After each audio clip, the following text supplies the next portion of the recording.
we're disrupting, we're innovating, we're making things better, right? I mean, right now with AI, right? Like we're innovating right now. Disruption is a good thing. Without disruption, we'd all be what, like shoveling on our farms. If you're a real estate investor and are wondering how to raise and leverage private money to make more profit on every deal, then you're in the right place. On Raising Private Money, we'll speak with new and seasoned investors to dissect their deals and extract the best tips and strategies to help you get the money, because the money comes first. Now here's your host, Jay Conner. My guest today here on Raising Private Money, he's the founder of the Real Estate Disruptors movement. Now, he started the Real Estate Disruptors podcast all the way back in 2018, and the reason he did it was to inspire wholesalers and real estate agents on how to double their incomes by adding this second leg to their business.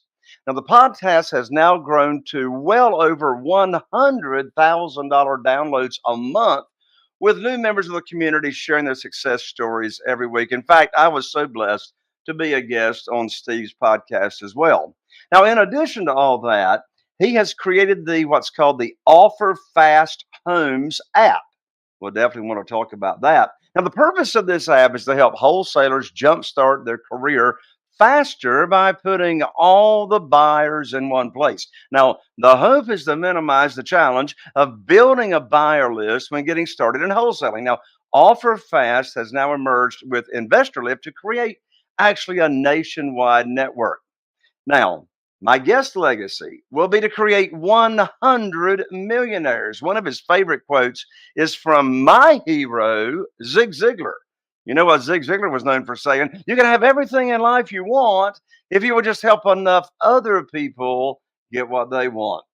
Now, he first heard this quote when he got into real estate, and it stuck with him throughout his entire career, just like myself. In fact, it's essentially one of the core values that he lives by. Now, since starting his realty brokerage company back in 2013, which is called Stunning Homes Realty, his company has over 130 agents. In the greater Phoenix area, his company has almost a 1% market share. And so one out of every 137 homes in Phoenix Metro is sold by his company, Stunning Homes Realty. In just a moment, you're going to meet my dear friend, fellow mastermind member, Steve Trang, right after this.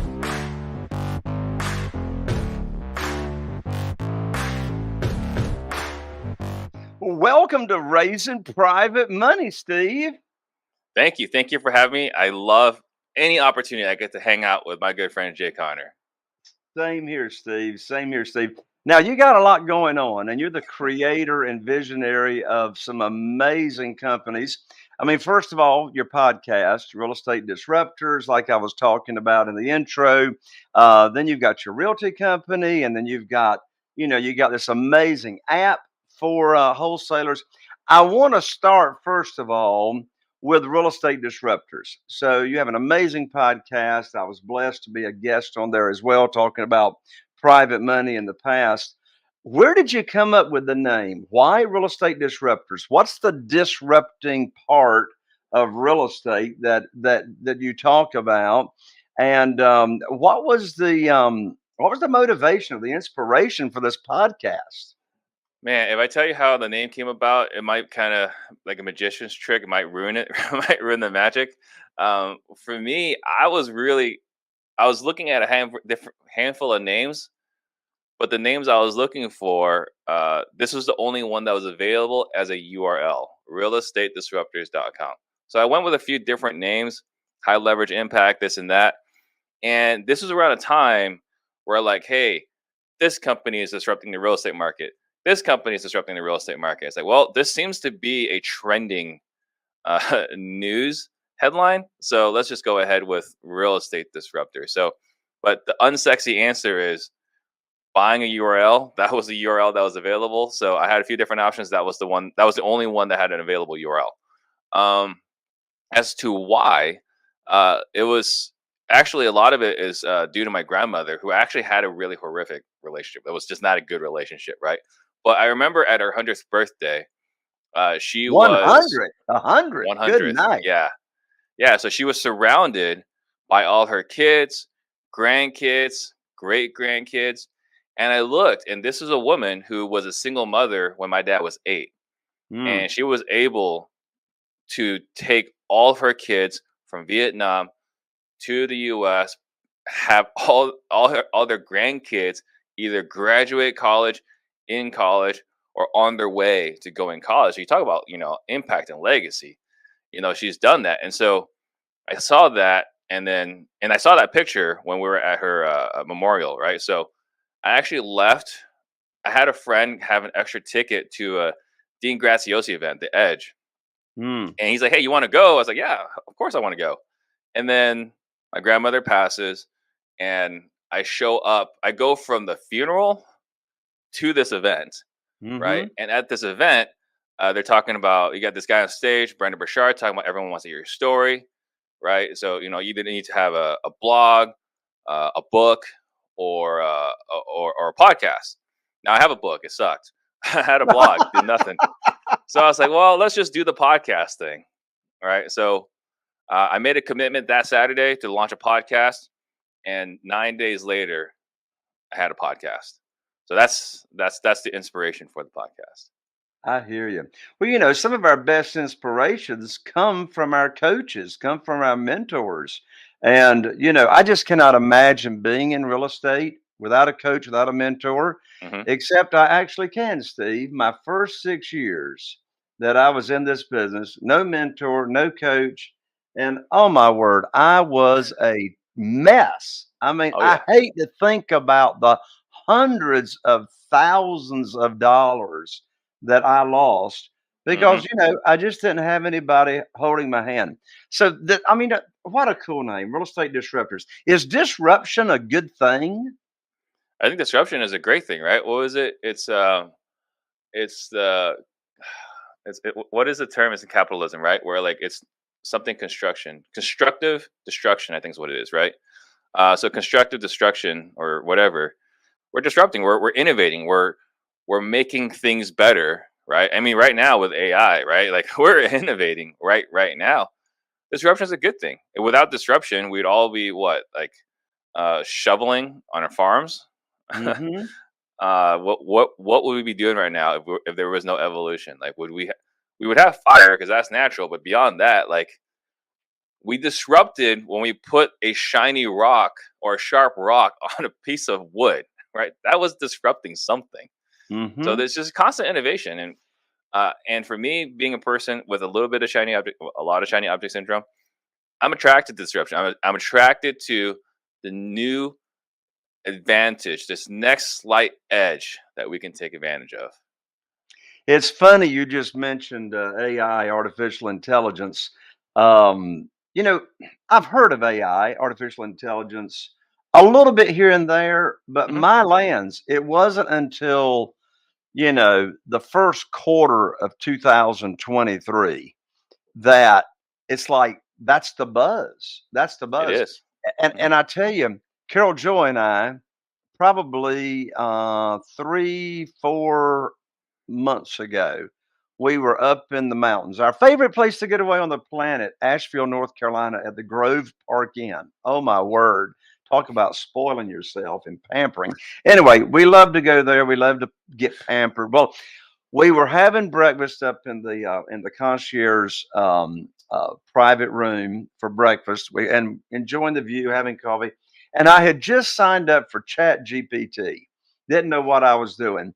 Well, Carol Joy and I, we love to write music. We love to write songs, spiritual songs for church and all that, Hmm. relaxing music, and we that's a thing we do together. So I'm sitting there and we're having coffee, and I tell Chat GPT, I said, pretend Chat GPT, pretend, of course, it doesn't even know who it is.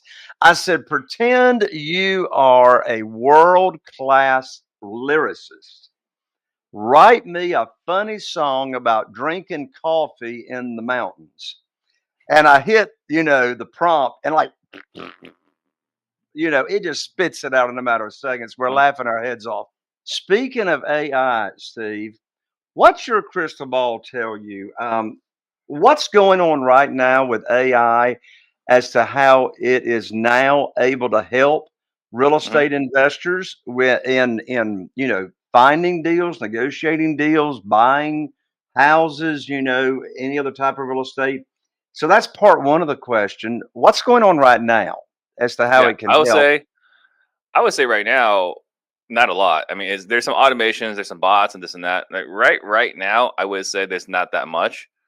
And as far as what's coming around the corner, I mean, there's I think Abstract I was looking at recently where they can you can type in the question that they're saying and give you like an ideal answer in their opinion, an ideal answer. So as far as chatting, I think that's kind of happening. But as far as a live voice, someone to talk to the homeowner or customer service or whatever, we're still a ways from that, but we're not as far as I would want to believe.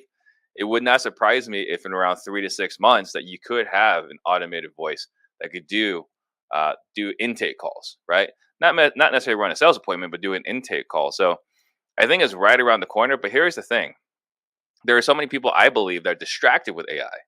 And again, I'm looking for innovation. I'm looking for opportunities. But you got involved, Jay, with ChatGPT well before I did, and and we were at a conference, a Collective Genius, and like, hey, who's played with ChatGPT?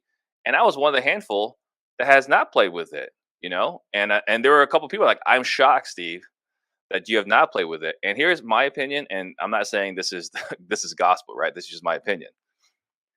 There's gonna be someone that's gonna figure this out, and they're gonna make a lot of freaking money, Yeah. right? Someone's gonna make it. Someone's gonna figure it out, and they're gonna make so much stupid money. Like we're talking like maybe even at some point Jeff Bezos, Elon Musk. Like it's just gonna be obscene, right?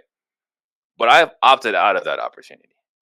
I'm just gonna keep doing what I'm doing and let someone else figure it out, and I'm just gonna buy their product. I'm just gonna buy their tools. I'm gonna sign up for another $39 a month or $399 a month, whatever it is. That's gonna improve my processes, but I'm not gonna be the guy that figures it out. And we're using it. Like right now, we have in our on our media team. There's a tool we picked up from Devin Robinson, where like we now record our podcast from all three cameras. And what we used to do, we used to have live switching, right? We have a person in the control room that's switching between the three cameras.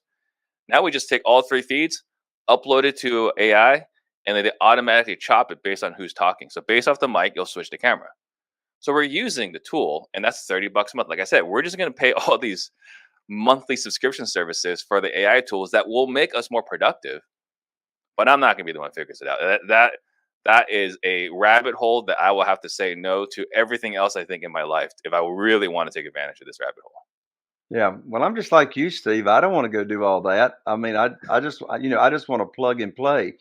Yeah. Um, so let's really start diving in right now to applicable, relevant information and advice that you can give our listeners as to how they can be better negotiators when Hmm. talking to a seller, Hmm. an off-market seller for sale by owner.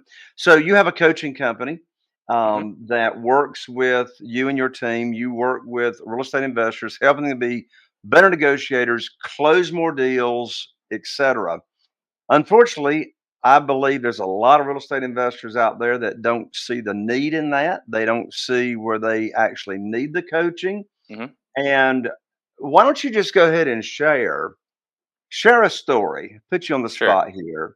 Share a story as to a coaching client that came to you that was a real estate investor, hadn't had any negotiating coaching or training. What did their business look like before they came to you? And then what kind of results did they get after receiving your negotiation coaching? Yeah, I would say definitely one of the best. What's the word I'm looking for? Honors I've had is I remember Phil when I first joined Collective Genius. We had Phil Green, who was like one of the best operators in the country. Right, they're doing stupid, obscene numbers. And the cool thing was when his group came through the training, first they said, this is absolutely mind blowing. Right, they loved it. And then after that, they saw a 25% increase in conversions. Now Well, you now got to that's a writer understand. downer right there. A Yeah. 25% increase in the number of deals they were actually closing by talking to the same number of people. talking to the same number of people. But here's what's crazy. This is not a small operation, right? This was a company that's already doing multiple six figures every single month, right? So you're talking about a company already doing multiple six figures every single month. 25% is a huge, huge number. Now, to take someone from like, 20,000 to 25,000, like, okay, yeah, whatever. But you talk about going from maybe like 500,000 to like 600 and something thousand. We're talking about real money, Jay. Yeah. Now, if you'd been smart like Dan Kennedy, and maybe you were, you should have negotiated a piece of that before you provided the coaching. That would have been the smart thing to do. But I'm at this point, I'm just happy to watch my clients win, because when they win, they tell more people, and it all works out in the end. Hey, sort of like Zig Ziglar said, right?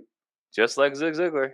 Isn't that amazing? Yeah. So you have coached a lot of real estate investors, Hmm. hundreds, if not more than that. Of course, those that tune into your podcast, Real Estate Disruptors, I mean, you're over 100,000 people are hearing your Yeah. advice and your guest advice every month. So you got a lot of data. You Yes. got a lot of statistics. You got a lot of experience in working with people that hadn't had the coaching. What are some of the top common mistakes that you have witnessed real estate investors making in talking with or negotiating with, or the lack of negotiating Hmm. with sellers? So let's start with the common mistakes. Yeah. So I would say there's two really big ones that jump to mind. First is they believe they can win on charisma alone. They've been they're the ones that can get away with anything, right? They can talk themselves out of any trouble and so on, which is great. Where there's nothing wrong with that. But because they're naturally gifted, they feel like they've got it and they don't need to improve any further, right? So Hmm. the reason why they're capped is because they don't feel like they need any more coaching. So that's the first thing that's unfortunate. And the reason why it's really unfortunate is because they've got so much natural ability that if they can work on that just a little bit, they'll double or triple their income. Mm. But because they're naturally good, they feel like they don't need to add to it. So that's the first thing. The second thing we see Well, in is, other words, the first common mistake is arrogance. yeah, lack of humility, right? You got to be coachable. You got to be coachable. Okay. And then the second thing is people want to get into numbers real fast, right? Like, hey, this person's in foreclosure. For sure, they have to sell. Let's start negotiating, right? And so instead of talking about why that person's in foreclosure, what's happened, what they try to get out of it, how is this impacting family, how are they experiencing this, what are their options, what happens if they can't figure this out, right? What happens if they can't sell their property? Instead of talking about all those things, they're just thinking, oh, this guy's in foreclosure. Of course he needs to sell. I can start negotiating. And so if you don't go through the work to understand the other person, develop a real human connection so that you can develop real trust, and then you start negotiating, like forget about it. You're gonna be a commodity. It is not uncommon for us to buy houses deeper than other people. And when we ask them why they're going with us, is because they actually trust us. They have confidence that we will be there on closing day. And we didn't just come over and beat up their house. We came there and understood what's going on in their world. So I would say the two biggest common mistakes again is relying on charm, and then not spending enough time understanding the other person, treating them like a real human being. Most everyone listening to this podcast, Steve, has probably heard of or is familiar with the very, very famous book by Stephen Covey, Seven Principles of Highly Effective People. Mhm. One of those principles in that book, it sounds like you subscribe to, and A that hundred is percent. understand before being understood. Mhm. Oh yeah. Seek first to understand before being understood. Another way I heard it was be interested, not interesting. Mm. Hmm. Yeah. So to be interested, to develop that trust that you mentioned a moment ago, you said a moment ago that your team, people you coach, actually buy it more deeper or deeply discounted prices than say Yes. some of the others Hmm. offers that come along because the seller trusts the person that they're talking to. So in a nutshell, and of course we have limited time here, but how do you develop that rapport? How do you develop that trust? How do you be interested instead of Mhm. interesting? So a couple things. A, we all know the 70-30 rule. It's not new, right? But how do you implement it? How do you execute it? Well, a lot of times when we're talking to someone, mirroring is huge, right? Chris Voss taught a lot of people about it, right, through the book Never Split the Difference. But it's been around forever. Mirroring has been around forever. So mirroring, someone Well, says, "Hey, tell everybody what is mirroring. mirroring is taking 1 to 3 words from what they said and repeating it back to them. It could be the last 3 words, or it could be 3 words in the middle. So, common example we use is, "I can't afford this right now." You can mirror this with "right now," or you can mirror it with "can't afford it." And when you just say these 2 or 3 words, they're going to expand upon their thoughts. They're going to Mhm. give you more information. Right? Mhm. For me, the way we talk about it in our sales training is we are in here gathering intel. We are collecting as much intelligence and information as possible. So mirroring is the biggest hack. If you guys aren't mirroring, that's a huge one. Mhm. Be comfortable with awkward silence, asking questions, and once you feel like you've asked enough questions, just ask one more question. And what we're doing here is we're just developing this callus to ask more questions because sometimes a lot of people when they first join our program, they think I can't ask this many questions. You're asking way too many questions. How often do I get? Has it been said to me from a homeowner that you're asking too many questions? Just once, right? Yeah. So I just keep asking more questions, and because I'm asking questions that are directly correlated to what they just said, because I'm actively listening, they get to share their whole story. They get to tell us what's going on. And Mhm. because we fully understand what's going on in their world, why they're in the situation they're in, what's keeping them up at night, what the ideal outcome looks like for them, because we can Mhm. articulate back to them all these different uh, um, situations for them, Mhm. we've earned their business because now they have faith that we can help them, right? We understand them better. And I actually had a prospect say this. "Hey, Jay, do you feel like I understand what's going on in your world?" His answer was, "I feel like you understand me better than anyone else I know." Right? Mm. You think I got the business. Of So, course you did. right? So, would you rather do business with a person that can pay you more? Or would you rather do business with a person who completely understands you and the consequences and impact, how it's affecting everything? Right? And if we can get through this, ideally in our sales process, they want you to fix it right now because of how bad it hurts. Mm. So you have a list of questions Mhm. that you want to get this information. Based on what you just said, it's my guess. You tell me what you think. Based on what you just said, it sounds to me like the average person that's walking around is yearning and crying inside to be understood. Every person wants to be understood more, wants to be seen, wants to be heard, wants to be listened to, wants to be acknowledged, validated.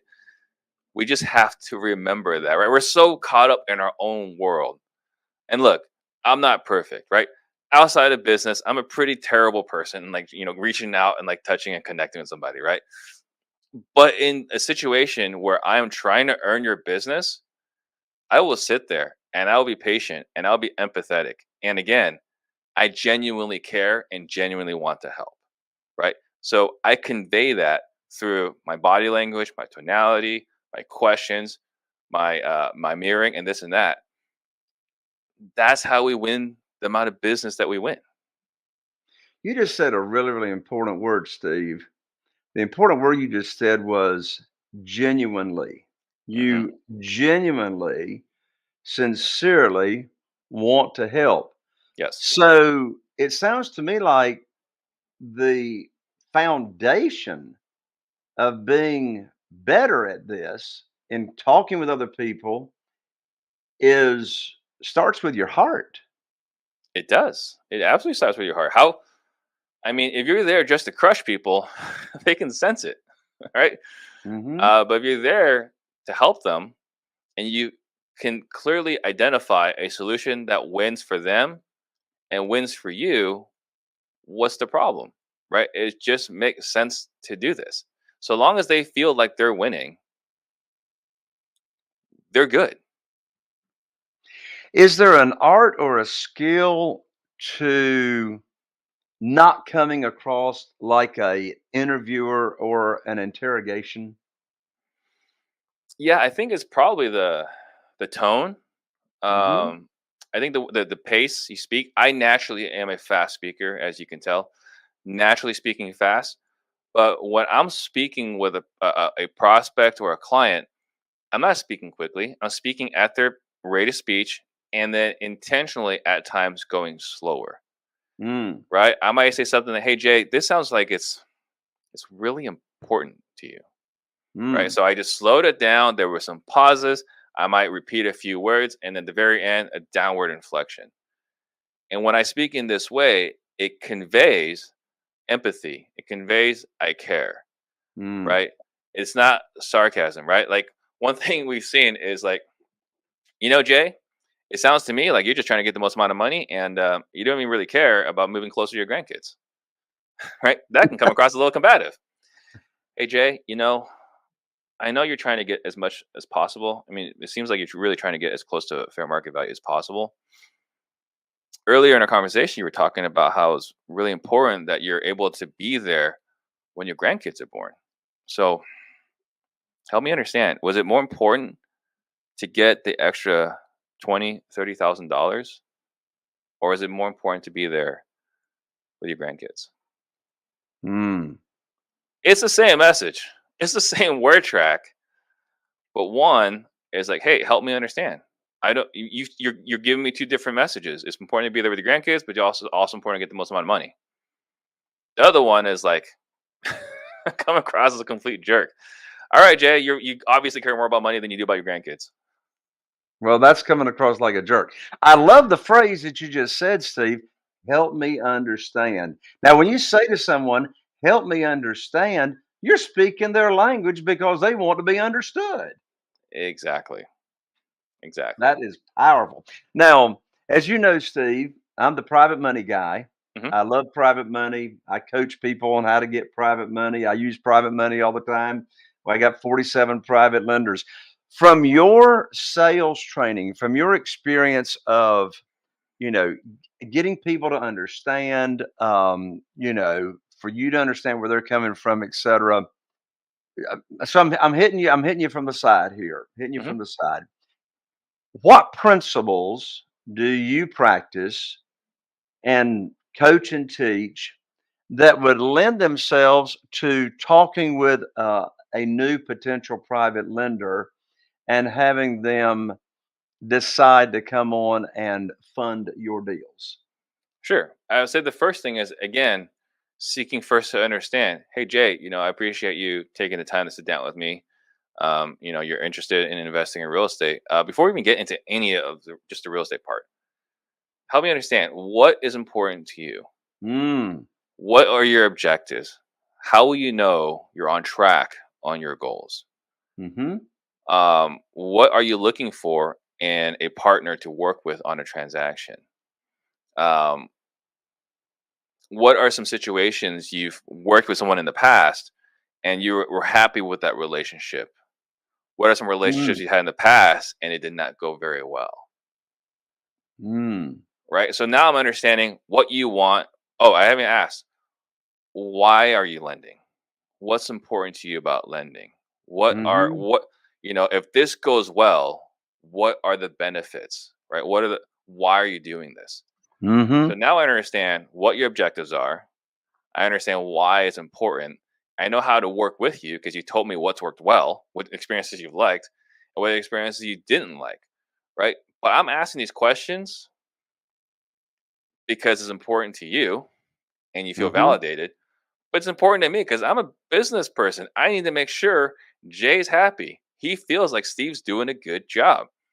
How can I know that I'm doing a good job for Jay if I don't know what the guidelines and parameters are of this relationship? Hmm. Well, you're back to the same principle. Understand before Same being exact understood. principles. Yes, Yeah. And you know what? My guess is this principle works in personal relationships as well. it does. It does with it does Do at you home mirror your with wife? Do you mirror your wife? I do sometimes. I probably ask more open-ended questions, right? Like how we're doing good here, right?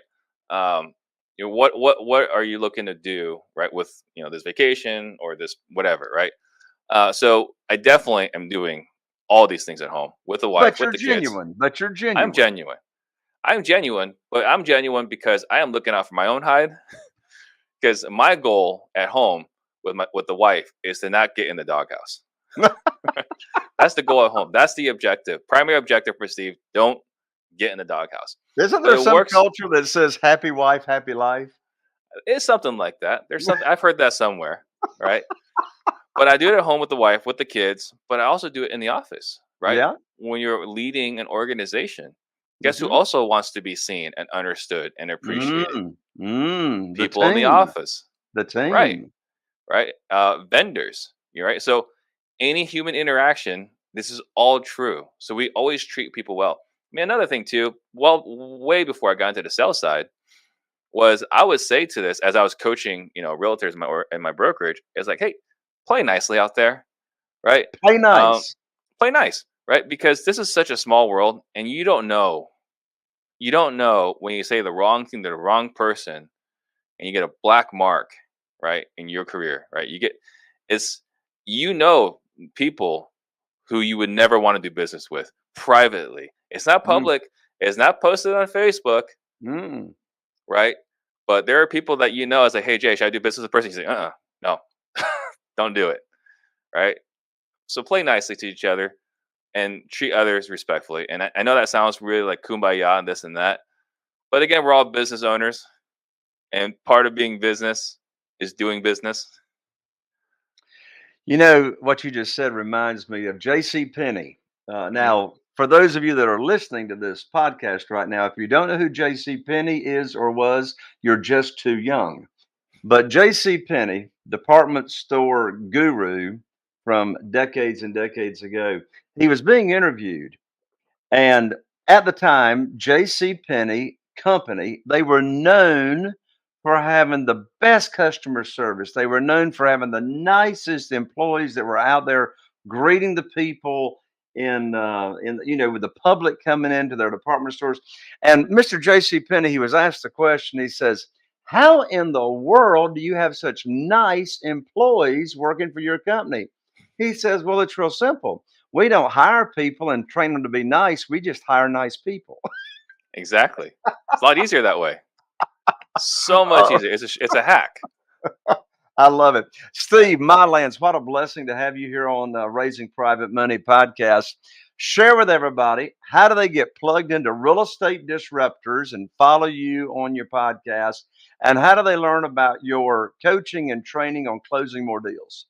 Yeah. So I think the best place we got on YouTube, iTunes, Spotify, it's Real Estate Disruptors. And then on Instagram at steve.trang, or send us an email, steve@disruptors.com, and my team will take great care of you. And yes, your team will. I know that from experience from visiting your offices out there in your hometown. Final word, Steve. What would you like to share as we close out? I would just go back, just one more thought on the sales thing. This is something I picked up from our friend Billy Ross. We've learned growing up, treat others how you want to be treated, right? It's a fairly nice message. But for us in sales, if you want to improve your business, is treat others how they want to be treated. So figure out what's important to them and then give them that. Beautiful. Steve, thank you so much for joining me. Oh, thank you. It's my pleasure. Anytime I get to hang out with Mr. Jay Connor, I'm in. You know how to make me feel important. Thank you, Steve. You're welcome. There you have it, my friend. Another amazing episode of Raising Private Money. I'm Jay Connery, your host, also known as the Private Money Authority. And be sure and follow and subscribe. If you happen to be watching here on YouTube, be sure and ring that bell so you don't miss out on any other amazing upcoming episodes. Here's to taking your business to the next level, and I look forward to seeing you right here on the next episode of raising private money. Are you feeling inspired by the knowledge you gained in this episode? Then head over to jconner.com/moneyguide. That's JCONNER.com/moneyguide and download your free guide that shares 7 reasons why private money will skyrocket your real estate investing business right now. Again, that's jconner.com/moneyguide to get your free guide. We'll see you next time on Raising Private Money with Jay Conner.